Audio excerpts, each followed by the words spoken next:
नीप करौरी बाबा जी, नीप करौरी बाबा जी, नीप करौरी बाबा जी, नीप करौरी बाबा जी, नीप करौरी बाबा जी, नीप करौरी। तो दोस्तों नमस्कार, मैं विजय वर्मा और मैं हूँ इस वक्त हनुमानगढ़ी से नीचे जा रहा हूँ। तो आज नैनीताल आ रहा था तो एक दादा मिल गए थे।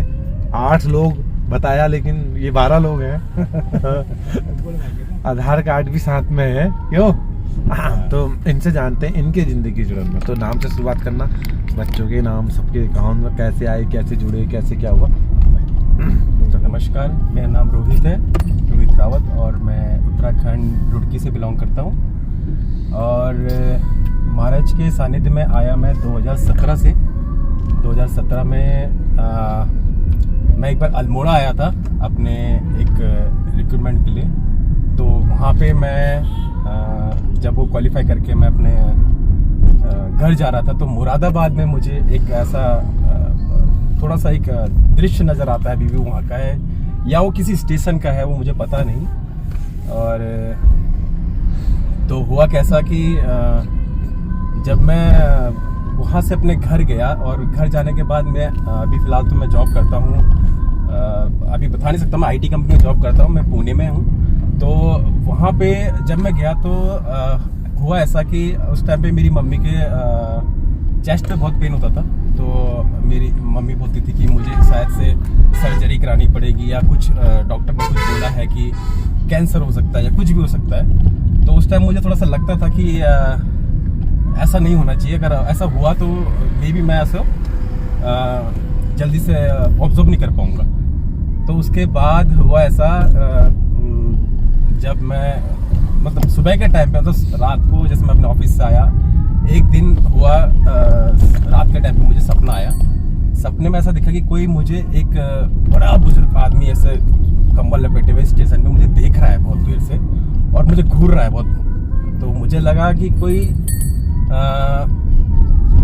होगा कोई, तो मुझे पता नहीं था कौन है। उसके बाद फिर वो सपना एकाएक दोबारा 1 हफ्ते 2 हफ्ते बाद दोबारा हुआ। तो मुझे वो फिर थोड़ा सा महसूस हुआ कि हो क्या रहा है, मतलब ये मुझे पता नहीं चला कि किस चीज़ का कौन है क्या है। मुझे लगा ऐसे रैंडम कोई सपना आ रहा है और ये होता है ऐसे आदमी के साथ। तो उसके फिर थोड़ा सा दिमाग में वो भी चल रहा था कि थोड़ा सा मम्मी का भी था। तो मैं ऐसे बोलता था हनुमान जी की। तो मेरी दादी भी भक्त थी, मेरे दादाजी भी बहुत बड़े भक्त थे हनुमान जी के, मेरी फैमिली पूरी हनुमान जी के भक्त हैं। तो उसके जब मैं मतलब 5-6 महीने लगातार थोड़ा सा बीच बीच में कभी कभी ऐसा रेगुलर नहीं आया, बीच बीच में कभी कभी मुझे वो सपना आया। तो उसके बाद जब लास्ट टाइम मुझे ऐसा लगा कि मुझे पता करना चाहिए। मैं एक दिन ऑफिस में बैठा हुआ था और मैं एज अ डेटा एनालिस्ट काम करता हूँ। तो उस टाइम पे मैं उसको रिसर्च एनालिस्ट था। उस टाइम पे 3-4 साल रिसर्च एनालिस्ट का काम किया मैंने। तो मैं उसमें देख रहा था कि वो रिसर्च कर रहा था अपने प्रोजेक्ट के ऊपर। तो अचानक से मुझे एक गूगल पे फोटो दिखी और वो सपने में वो फोटो जो थी वो फोटो थी जो मेरे को दिखता था हमेशा। फिर मैंने वो पढ़ा तो मुझे उस टाइम पे भी कैची धाम का नहीं पता था, मुझे ऋषिकेश का पता था। तो मेरे भाई बड़े भ्राताश्री हैं, उनका नाम दीपक सिंह रावत है, वो भी है।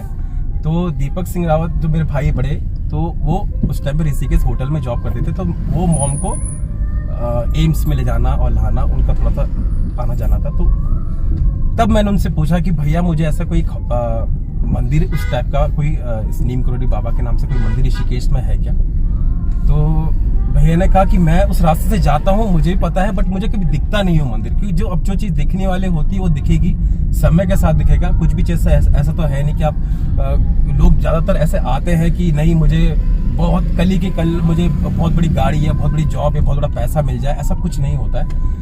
हनुमान जी और महाराज जी का ऐसा है कि उनके चमत्कार हैं कि वो आदमी जब कुछ मुसीबत में हो या उसको कुछ लगता है कि मेरे साथ कोई साथ नहीं है या मुझे कुछ करना चाहिए आगे और नहीं हो पा रहा है, तो वो चमत्कार काम आता है। वो है महाराज जी का चमत्कार। बहुत सारी चीज़ें उसमें हैं, मैं आपको संक्षिप्त में नहीं बता सकता अभी, मगर बहुत सारी चीज़ें आदमी के साथ जो घटित होती हैं वो होती हैं। उसके बाद कैसा हुआ कि जब मैंने वो मंदिर देखा तो मैं सबसे पहले हम भैया से, मैं अपने बड़े भ्राता से पूछा कि हम वहाँ पे वो मंदिर है पता करके आओ। और भैया उस टाइम में मम्मी को लेके जाते थे। तो वहाँ पे जो ऋषिकेश का मंदिर है बहुत ही अच्छा मंदिर है, वही महाराज जी का मंदिर है। तो उस मंदिर में मैं फर्स्ट टाइम गया था और वहां से मुझे वो मतलब ऐसा लगा कि अब मुझे अब किसी की जरूरत नहीं है। जो ऐसे होता है एक आदमी को कि हाँ अब नहीं, अब हम यहाँ भी जाना है, वहां भी जाना है, इससे भी पूछना है, उससे भी नहीं, वो लास्ट था। उसके बाद से आज मुझे ऑलमोस्ट 5 ईयर हो गए हैं और अभी भी महाराज जी का हमेशा अभी भी आज ही देखो मेरे साथ जो है जिनके चैनल है ये तो हमारे ये एक तरह से मैं इनको जैसे स्टार्टिंग में इन्होंने चैनल बनाया था उस टाइम पे मैं ऐसे रैंडम दिखता था कि हाँ महाराज जी के उस टाइम हम भक्त बन गए थे, एक तरह से महाराज जी पूरे भक्त बन गए थे। तो हमारे रंगीला सौदागर उस टाइम चैनल आया था और मैं दिखता था कि हाँ इन भैया ने भी एक चैनल बनाया है। भैया गांव में बनाते थे, किसी से पूछते थे आपके साथ क्या हुआ, आपकी यह कहानी है। तो मैंने कहा ये अच्छा काम कर रहे हैं, इनने भी चैनल बनाया था उस। अब तो फिलहाल लोगों ने बहुत सारे चैनल बना दिए हैं, अब तो रैंडम चैनल बन गए हैं। और जब इनका चैनल उस टाइम पे देखा मैंने कहा बहुत अच्छी अच्छी कहानियां हैं, जैसे जिनके साथ घटी जो अनन्य भक्त है महाराज जी के, उनके बारे में ये लोग बताते थे महाराज जी के साथ कैसे आपका जुड़ा हुआ, कैसे आपने उनके साथ कैसे आप उनके उसमें आए, सानिध्य में आए। तो ऐसा है कि जब से मैं फर्स्ट टाइम उस टाइम आया ऋषिकेश में चला, ऋषिकेश के बाद मैं नैनीताल के लिए आया। नैनीताल में जब फर्स्ट टाइम आया था तो मुझे कुछ नहीं पता था। मैं रात के टाइम पे उस टाइम पे महाराज जी का चमत्कार देखिए कि मैं नैनीताल से रात को बस नहीं चलती, नैनीताल के लिए बस नहीं चलती है, अपने हल्द्वानी से शाम के टाइम पे बंद हो जाती है। और उस टाइम में ठंडियों के टाइम पे आया था। तो जब मैं आया तो रोडवेज वगैरह कुछ कोई यहाँ पे सरकारी बसें जो यहाँ की उत्तराखंड की चलती हैं वो नहीं चलती थी उस टाइम पे। अपनी प्राइवेट गाड़ियाँ करो तो आप जा सकते हो। तो मैंने कहा यार इतना बजट नहीं लेके नहीं चला था उस टाइम पे। तो मेरे को लगा कि चलो जाना तो है मुझे, और मेरे को एकदम वन गो में जाना है कि जाना है और आना है, ठीक है। तो उसके बाद हुआ ऐसा कि जब मैं यहाँ पे आया तो मुझे एक ड्राइवर भाई साहब मिले, अच्छे थे, वो भी भले बंदे थे, मगर वो जा रहे थे नैनीताल और मुझे जाना था भवाली। मुझे भवाली का कुछ पता था नहीं। तो मैंने कहा कि मुझे आप भवाली उतार दो, तो उन्होंने कहा नहीं मैं जा तो नैनीताल रहा हूँ, मैं आपको उतार दूंगा बीच में। और मुझे बीच में कुछ पता नहीं, जैसे कि आप किसी नए जगह पे जाते हो, मैं भी उत्तराखंड से बिलोंग करता हूँ, बट कुछ ऐसी जगहें होती है हमें नहीं पता होता वहाँ की कहाँ पे कोई होटल होगा, खाने का होगा नहीं होगा, तो वो सब चीज़ें था। तो जब मैं फर्स्ट टाइम आया तो उस भाई साहब ने मुझे नैनीताल लेके गए। नैनीताल से वो अपनी बुकिंग लेके मुझे भवाली में उनने महाराज जी के पीछे उतार दिया। वहाँ पे मुझे बाबा मेंशन का जो था वहाँ से 2 बंदे आए भागते हुए, मुझे कुछ पता नहीं, अंधेरा और क्या है उस टाइम पे, इतना कोई भीड़ नहीं था, कुछ नहीं था। तो वो भाग के आया वहाँ से 2 बंदे, बोला कि अरे आप आगे क्या। मुझे समझ में नहीं आया कि जैसे मुझे लगा मेरी बुकिंग हो रखी है।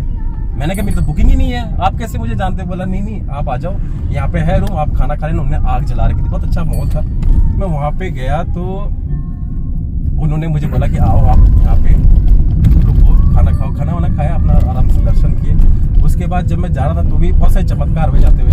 उसके बाद मैं घर गया। रूम का क्या हुआ? रूम हो गया मेरा रूम। वहाँ पे जब मैं गया तो वहाँ रूम भी मिल गया मुझे, खाने को मिल गया, सब कुछ। तो महाराज का चमत्कार, उसमें आप बोल नहीं सकते कि कुछ चीज ऐसे होती है कि वो हो जाती हैं। तो मेरे साथ वैसा हुआ।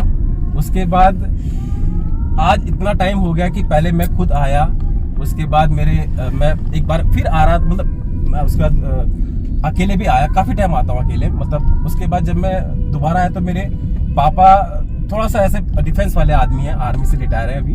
तो मेरे पिताजी बोलते कि चलो ठीक है तुम जा रहे हो जा लो, ऐसे करके। एक दिन अचानक से हुआ कि मेरा छोटा भाई, वो भी आर्मी में है, वो भी एकदम से आया। बड़ा भाई भी बोला कि चलो मैं भी चलता हूँ। दोनों को अपना जाना था, मगर उनका ऐसा प्लान बना कि महाराज जी का बुलावा था कि चलो इनको भी लेके आओ। और मेरे पिताजी हम चारों चल गए। तो उसके बाद मेरे उस टाइम में मेरे छोटे भाई की शादी हुई थी, तो हम ठीक है उस टाइम एकदम से हम मिले और सीधा आ गए महाराज जी के दर्शन करने। और आज का जो टाइम है, आज 2024 में हम हैं, आज अप्रैल 15 तारीख हो गई है। और आज भी ऐसा लगता है कि मतलब वो कल का दिन था और आज का दिन है, कि ऐसा कोई डिफरेंस नहीं है उनके बीच में। और आज मेरी पूरी फैमिली महाराज जी के दर्शन करने के लिए आई है।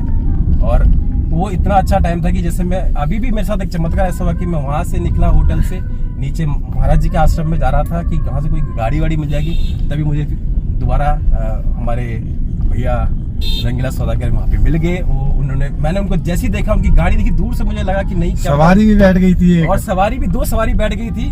भैया ने कहा चलो तुम बाद में आना, उतरो, उनके साथ जाना है हमें। तो ये एक अलग ही एक्सपीरियंस होता है आदमी के साथ। और अभी भी जैसे मैं कल भी आया तो जैसे मुझे होटल वगैरह सब मिला, बहुत अच्छा। महाराज जी ने कभी किसी के लिए ऐसा नहीं कि तुम्हें कभी कोई 1 रुपए का कष्ट हुआ हो। ये सब ऐसा चलता है। और जब महाराज जी के तुम सानिध्य में आ जाते हो तो पूरे घर का माहौल ही बदल जाता है। घर में भी राम राम का गुणगान होने लग जाता है और घर का माहौल भी बहुत शांत और आरामदायक हो जाता है। और चीजें जो तुम्हें चाहिए, कोई नहीं, ऐसा नहीं कि तुम्हें कोई लालच के चक्कर में जाओ कि नहीं मुझे कल ही मुझे कुछ चीज मिल जाए, कल ही मैं महल बना दूं, ऐसा कुछ नहीं है। चीजें धीरे धीरे होंगी, समय पे होंगी, अपने समय से होंगी, मगर तुम्हें कोई दुख इसमें और कोई कष्ट नहीं होगा कि कुछ परेशानी है या तुम बहुत चिंतित हो। तो ये सब महाराज जी अपना देख लेते हैं अपने भक्तों का, और भक्तों के साथ उनके परिवारों का भी देखते हैं। और ये मेरे साथ मेरा हीरो बैठा है, इसका नाम रुद्रा रावत है। हाय कर दे। और पीछे ये मेरी माता जी हैं। माता जी आप बोल सकते हो। माता जी आप बोल सकते हो। मैं ठीक हूँ, बिल्कुल क्लियर गुरु जी की कृपा से। गुरु जी की कृपा से। और ये मेरी वाइफ है, और कोई मेरी वाइफ भी काफी मतलब हो गया, अभी 3 साल में शादी हो गया, हमारा नन्हा सा बच्चा भी हो गया है। और ये भी हम अभी ये इसको फर्स्ट टाइम लेके आए हैं, ये 6 महीने का है। तो वाइफ भी मेरी लगातार हम 5-6 बार तो हम दोनों भी आगे हैं अभी, तब से शादी के बाद 3 साल में। और ये मेरी छोटी बहू है, ये मेरे छोटे भाई की वाइफ है, इनका नाम रजनी रावत है। और इनके साथ एक छोटा अपना हीरो, इसका नाम अनंत है। और पीछे मेरे पिताजी हैं। पिताजी फौज में थे? फौज से रिटायर हो गए। फौज से मेरे को एक बात याद आई, बात तो कंटिन्यू रखना, लेकिन एक बात बता देता हूँ। एक वंदना दीदी है देहरादून की, तो बोलती थी कि मेरे फौज में पिताजी थे और कुछ बड़े पद में होंगे, अब पद तो मेरे को पता नहीं, तो वो नियम कानून के बड़े पक्के थे। तो उन्होंने एक बार किसी से कहा कि तू 3 बजे मेरे को लेने आना, और वो बंदा 3 बजे पहुंच गया। अच्छा। तो उन्होंने कहा चलो, तो वो बोले कि तेरी घड़ी के हिसाब से 3 बजे नहीं, मेरी घड़ी के हिसाब से। अच्छा। ऐसा होता है। उनका तेरी घड़ी के हिसाब से मैं नहीं जाऊंगा, मैं अपनी घड़ी के हिसाब से जाऊंगा जब 3 बजेंगे। उनका तुम ही बता दो कि तुम्हारी घड़ी में कब बजेंगे, एक ही तो घड़ी हुई। एक ही घड़ी। हाँ, तो इतने मजबूत थे। तो पिताजी मेरे जैसे अभी तो पहले तो अच्छे खासे आर्मी में जब थे, तो जैसे स्पोर्ट्स में बॉक्सिंग में इन्फेंट्री से रिटायर है, तो काफी अभी तो थोड़ा सा उम्र के साथ आदमी हो जाता है। अभी हम ना अभी भी बिल्कुल अभी भी फिट है, अभी भी हमारे इसमें कैशर वही तो नहीं है। पैसे लेने में दिक्कत हो जाएगी मुझे। और फिर बीच में मेरे भाई हैं बड़े, जिनके द्वारा महाराज जी के ऋषिकेश में जुड़ा था, उनका नाम दीपक रावत है। वो होटल लाइन में है। और उधर मेरी भाभी बैठी है बड़ी, उनका नाम दीना रावत है, और काफी अच्छी भाभी है मेरी। और बहुत गुस्सा भी करती है बीच बीच में। अच्छा, गुस्सा करती है। और पीछे मेरी एक सबसे प्यारी मेरी हीरोइन, ये है राधिका रावत, और ये भी मेरी सबसे फेवरेट है यहाँ पे घर पे, और ये मैं इसका फेवरेट। ऐसा है।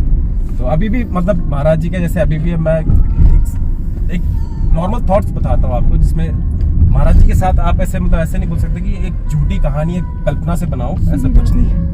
अभी भी जैसे मैं नीचे आया तो मैंने सोचा कि चलो अब हम नैनीताल चलते हैं। हमारा पूरा प्लान था कि हम हनुमानगढ़ी जाएंगे, हनुमानगढ़ी में हम हनुमान जी के दर्शन करेंगे, क्योंकि सबसे पहला मंदिर वही है। अगर आप जैसे अभी जैसा है तो हनुमानगढ़ी का जो माहौल है वो बहुत ही एक अलग माहौल है वहाँ का, बहुत शांति। आप लोग भी आइए, देखिए वहाँ पे काफ़ी सुंदर, आपको मज़ा आएगा। और हो सके तो भैया से कभी आपकी बुकिंग वगैरह कुछ हो तो भैया को आप बोल देना कि आपको कभी मिल जाएंगे। ये अपने कैची धाम में रहते हैं और उनका आना जाना रहता है। और क्या उसके बाद जब मैं अभी सोच रहे थे, मैं मेरा बड़ा भाई हम बात कर रहे थे कि हम अभी निकलते हैं, हम हनुमानगढ़ी चलते हैं। हनुमानगढ़ी में हम वहाँ पे रुकेंगे, सामान रखने के लिए हम किसी एक छोटा सा रूम लेंगे, और उसके बाद हम अपना दर्शन करके और घूम के आ जाएंगे। मगर ऐसा हुआ कि उसका जब रंगीला सुदागर भैया हमें मिले, विजय भैया मिले, तो उन्होंने बोला कि तुम अपना सामान मेरी गाड़ी में रख लो, कोई बात नहीं, तुम घूम लो आराम से, और उसके बाद हम शाम को वापस अपने तुम्हें छोड़ देंगे, तुम अपना आराम से चले जाना। तो ये अभी भी एक चमत्कार है, अभी हमें से चमत्कार है, चमत्कार के लिए नमस्कार है। बट ऐसा है कि महाराज जी का तो ऐसा है कि जो उनके साथ जुड़ता है, उनके जो भक्त होते हैं, जो भी भक्त होते हैं, वो उनके अलग ही एक वो होता है, एक अलग उनका ऑरा बन जाता है। तो ऐसा मेरी कहानी है, ऐसा मेरा अभी भी जो चल रहा है चलता है, तो अभी ऐसा रहेगा तो हमेशा आते रहेंगे। चलो बहुत बढ़िया है। जय श्री राम, जय नीलकंठ बाबा की जय। कभी मैं जैसे सोचा, एक नमन भाई है, आपको बताऊंगा, नमन भाई भी है, तो को ज़्यादा मैं ऐसे वो अपने आप को भी थोड़ा हाइड करके रखते हैं। तो वो उनका अभी उनके जब नमन भाई के फॉलोवर जब फॉलोवर ही नहीं थे, उनका चैनल था एक इंस्टा मॉन्ग करके।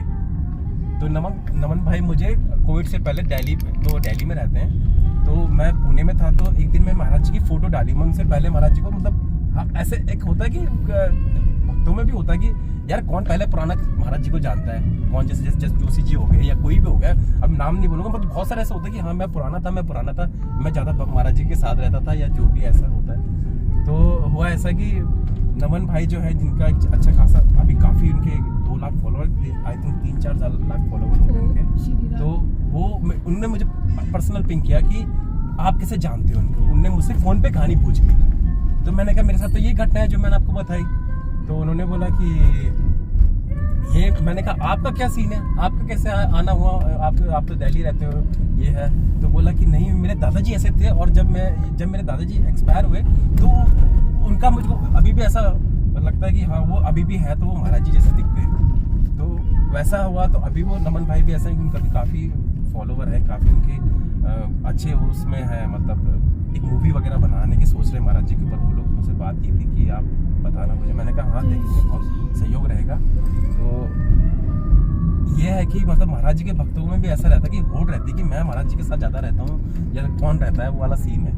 तो मेरे को ऐसा लगता है कि हाँ जो करता है उस बंदे ने, मैं उन बंदे की बात बताता हूँ, उनने कभी अपने को एक्सप्लोर नहीं किया, मतलब उन्होंने कभी अपना फेस को रिवेल नहीं किया। वो कृष्णदास जी से मिले, अपने मंदिर के कितने सारे आश्रम के जो बड़े बड़े भक्त हैं जो महाराज जी के साथ रहे, उनके साथ भी मिले। तो उन्होंने कभी ये नहीं किया कि अपने को दिखाया कि हाँ फोटो में मैं हूँ उनके साथ और मेरी फोटो लीक करके कि आगे जाके मेरे को फॉलोवर मिलेंगे, ऐसा कुछ नहीं था। उनका ऐसा था कि हाँ ये मेरे साथ है, तो डाला अपने को अपने से हाइट रखा। मगर आज वो बंदे भी काफ़ी, आई थिंक मेरे को लगता है 4-5 लाख उनके फॉलोवर हो गए, उससे ऊपर ही है।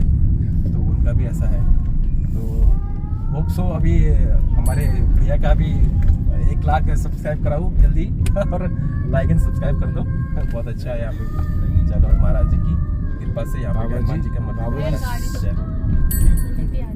सब देते रहे। मंदिर है तो थोड़ा